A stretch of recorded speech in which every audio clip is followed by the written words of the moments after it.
والصلاة والسلام على من لا نبي بعده وعلى آله وأصحابه أجمعين. أما بعد فأعوذ بالله من الشيطان الرجيم. بسم الله الرحمن الرحيم. ثم دنا فتدلى فكان قاب قوسين أو أدنى. صدق الله مولانا العظيم. اللهم صل على سيدنا ومولانا محمد وعلى آل سيدنا ومولانا محمد وبارك وسلم. حضور نبی پاک صلی اللہ علیہ وسلم کے رفعت مقام کو بیان کیا جا رہا ہے کہ آپ کا مقام اور مرتبہ دیگر انبیاء اور اللہ کے ملائکہ سے افضل ہے. حضرت داتا پاک علی حجویری نے اپنی کتاب کشف المحجوب میں لکھا ہے کہ سرکار کو اللہ نے جب مقام پر بلایا اور یہ ملاقات ہوتی رہی، ملاقات کے دورانیے میں کتنے وقت یہ ملاقات رہی، کتنا عرصہ، اس میں اختلاف ہے، مختلف اقوال ہے. ایک ان میں سے ہے 1800 سال ملاقات رہی ہے. 1800 سال یہ ملاقات رہی جو اللہ نے حضور کو عرش پر بلا کے کی. اور یہ جو 1800 سال اللہ رب ذوالجلال کا دیدار کرے اور اللہ فرمائے ما زاغ البصر وما طغى کہ میرے محبوب علیہ السلام میرا دیدار کرتے ہوئے نہ گھبرائے اور نہ انہوں نے آنکھ جھپکی. اور وہاں موسیٰ علیہ السلام کا اللہ قرآن میں ذکر فرماتا ہے. حالانکہ موسیٰ علیہ السلام بھی جلیل القدر اللہ کے نبی تھے، کریم اللہ تھے. اللہ ان سے کلام فرماتا ہے اور فرمایا موسیٰ علیہ السلام نے عرض کی ربی ارنی انظر الیک، اے میرے رب میں چاہتا ہوں تو مجھے اپنا دیدار کرا اور میں دیکھنا چاہتا ہوں. اور اللہ رب ذوالجلال نے فرمایا لن ترانی، اے موسیٰ تو ہرگز طاقت نہیں رکھتا کہ تو اپنے رب کا دیدار کر سکے. تو پھر جب موسیٰ علیہ السلام نے عرض کی میں دیکھنا چاہتا ہوں اپنے رب کو، تو اللہ تعالیٰ نے فرمایا انظر الی الجبل کہ وہ جو سامنے پہاڑ ہے اس کو دیکھو، میں اس پر اپنے نور کی ذرہ برابر تجلی ڈالتا ہوں. فَإِنِ اسْتَقَرَّ مَكَانَهُ سَوْفَ تَرَانِي، اگر وہ اپنی جگہ پر ٹھہرا رہا، پہاڑ برداشت کر گیا تو پھر تم مجھے دیکھ سکو گی. فَلَمَّا تَجَلَّى رَبُّهُ لِلْجَبَلِ، جب اللہ رب ذوالجلال نے اپنے نور کی ذرہ برابر تجلی اس پہاڑ پر ڈالی جعلہ دکا، تو پہاڑ ریزہ ریزہ ہو گیا. وخر موسیٰ صعقا، اور موسیٰ علیہ السلام بے ہوش ہو کے زمین پر تشریف لے آئے. کہ موسیٰ علیہ السلام ایک لحظہ بھی ذرہ برابر اللہ کے نور کی تجلی کی تاب نہ لا سکے. اور ہمارے محبوب علیہ السلام 1800 سال پورے نور کو اللہ رب ذوالجلال کو دیکھتے رہے اور کلام ہوتا رہا اور ملاقات ہوتی رہی. یہ ملاقات اور تفاسیر میں بعض تفاسیر میں لکھا ہے کہ موسیٰ علیہ السلام نے جب اس نور کی اتنی تجلی کو دیکھا اور وہ پاس بھی نہیں گر رہی تھی، دور پہاڑ پہ اللہ نے اس تجلی کو کیا تھا.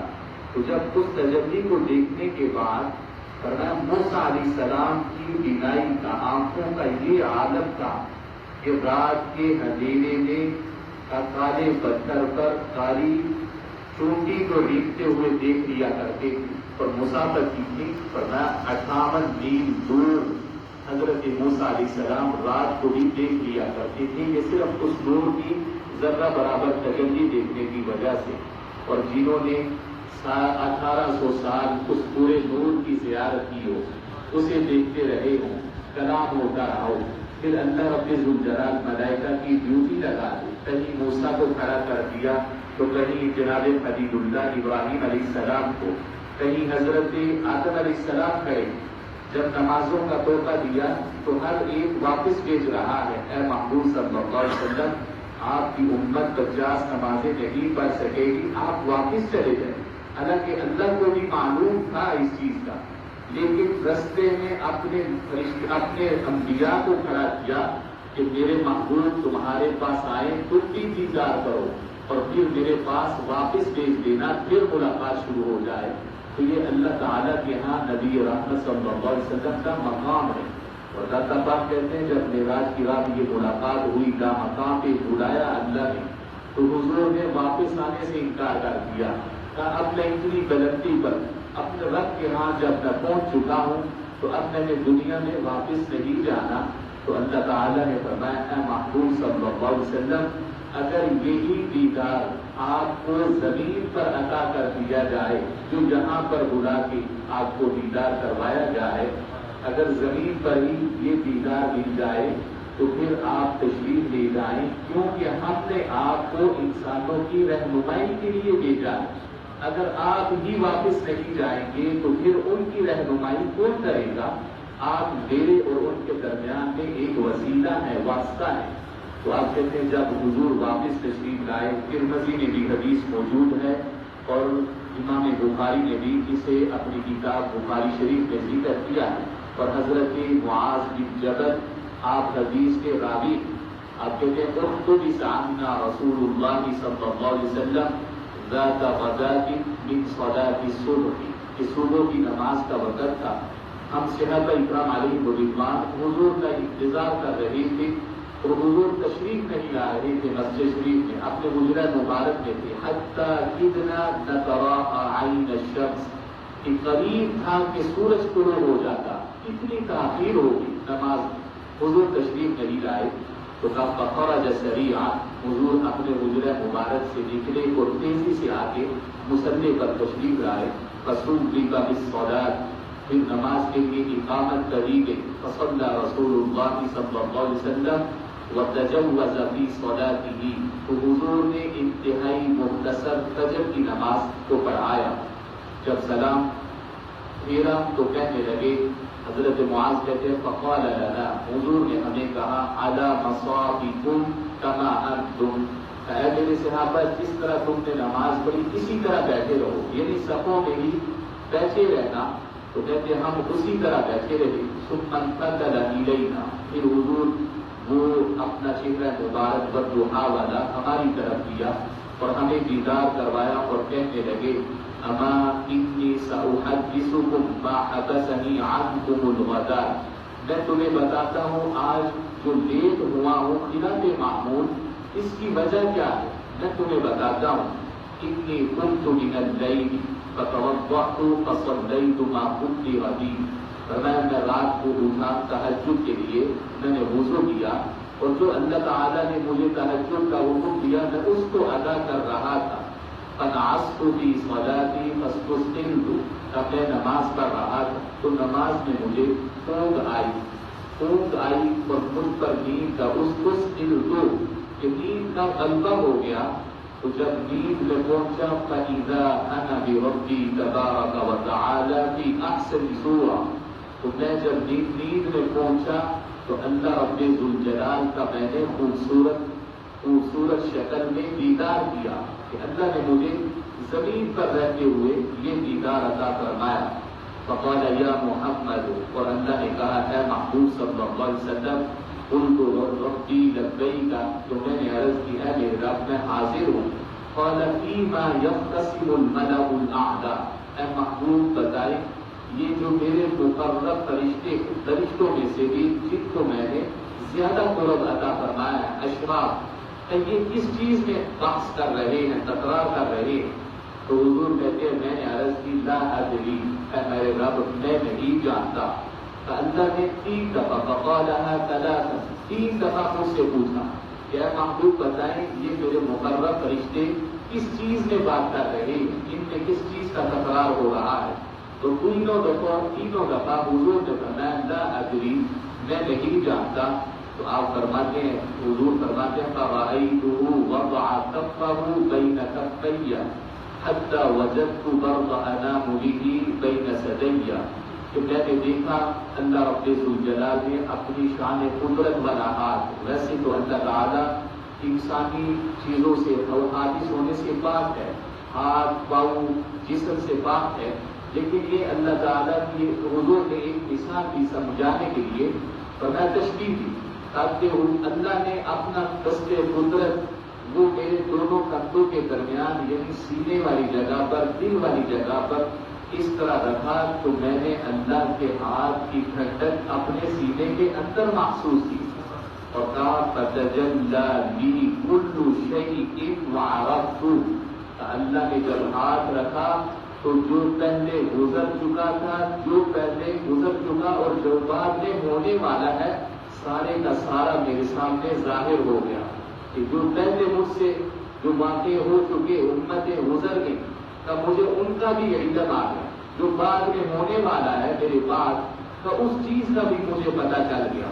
پھر اللہ نے پوچھا یا محمد قلت یا ربی لبیک، پھر اللہ نے پوچھا ہے میرے محبوب صلی اللہ علیہ وسلم بتائیں کہ میرے مقرب فرشتے کس چیز میں جھگڑا کر رہے ہیں، گفتگو کر رہے ہیں؟ قلت بالکفارات، تو میں نے کہا اے میرے رب تیرے یہ مقرب فرشتے ان چیزوں میں بحث کر رہے ہیں جن کی وجہ سے تو بندوں کے گناہ معاف فرما دیتا۔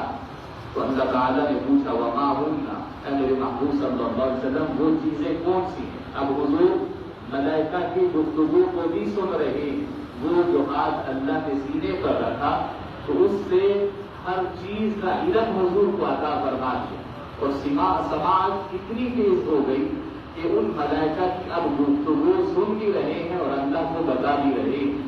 تو اللہ نے پوچھا وہ کفارات کون سے ہیں جن میں یہ بحث کر رہے ہیں؟ کہا مشی الاقدام الی الجماعات، سب سے پہلے وہ اس چیز میں بات کر رہی ہے کہ جماعت کے ساتھ نماز کو ادا کرنے کے لیے مسجدوں کی طرف جانا، اس پر اللہ تعالیٰ ہر قدم کے بدلے میں بندے کے گناہ کو معاف فرماتا ہے، اور فرمایا والجلوس فی المساجد بعد الصلاۃ، نماز کے بعد فارغ ہونے کے بعد مسجد میں تھوڑا سا بیٹھ جانا، اللہ کا ذکر کرنا یا خاموشی سے ہی بیٹھنا، اس سے بھی اللہ تعالیٰ بندے کے گناہوں کو معاف فرماتا ہے۔ وَإِسْبَاغُ الْوُضُوءِ فِي الْمَكْرُوهَاتِ، اور جو اعضاء اللہ نے جن کا قرآن میں ذکر کیا فرض قرار دیے گئے، وضو میں جن کا دھونا، تو انہیں اچھی طرح دھونے سے اللہ تعالیٰ گناہوں کو معاف فرما دیتا ہے، کہ چہرے کو جب وہ دھوتا ہے تو اللہ تعالیٰ وہ گناہ جو آنکھ سے ہوئے ہیں ان کو معاف کر دیتا ہے، اور جب ہاتھوں کو دھوتا ہے تو پھر ہاتھوں سے جو گناہ سرزد ہوئے اللہ تعالیٰ انہیں معاف کر دیتا ہے۔ اسی طرح جب پاؤں دھوتا ہے تو وہ گناہ جن کی طرف یہ پاؤں چل کے گئے ہیں اللہ تعالیٰ ان گناہوں کو معاف فرما دیتا ہے۔ یہ سرکار دو عالم صلی اللہ علیہ وسلم نے لامقام پر اللہ رب ذوالجلال سے یہ گفتگو ہوئی، اللہ نے حضور کو وہ مرتبہ عطا فرمایا جو اللہ نے اپنے ملائکہ میں سے اور دیگر انبیاء اور تمام مخلوقات میں سے کسی کو عطا نہیں فرمایا تھا۔ اللہ نے فرمایا ثم دنا فتدلى فكان قاب قوسين او ادنى، کہ میرے محبوب علیہ السلام میرے اتنا قریب آگے، اتنا قریب آئے کہ جتنا دو ابروؤں کے درمیان میں فاصلہ رہ جاتا ہے، او ادنا یا اس سے بھی کم، اتنے میرے قریب معراج کی رات اللہ تعالیٰ نے حضور کو لامقام پر بلایا۔ اللہ تعالیٰ ہمیں نبی پاک صلی اللہ علیہ وسلم کی محبت اور آپ کی اتباع نصیب فرمائے۔ وآخر دعوانا ان الحمد للہ رب العالمین۔